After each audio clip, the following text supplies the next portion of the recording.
会是比较平面或是比较从正中间出来的，它就不会透过说天花板或是墙壁的部分来做折射。但是如果在室内看，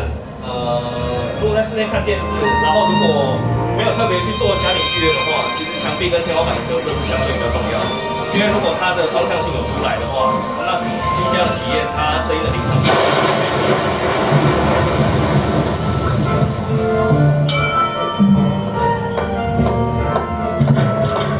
或是这一种比较有定位性的声音的话，如果说它不是各个方向都有声音出来，会做得太大。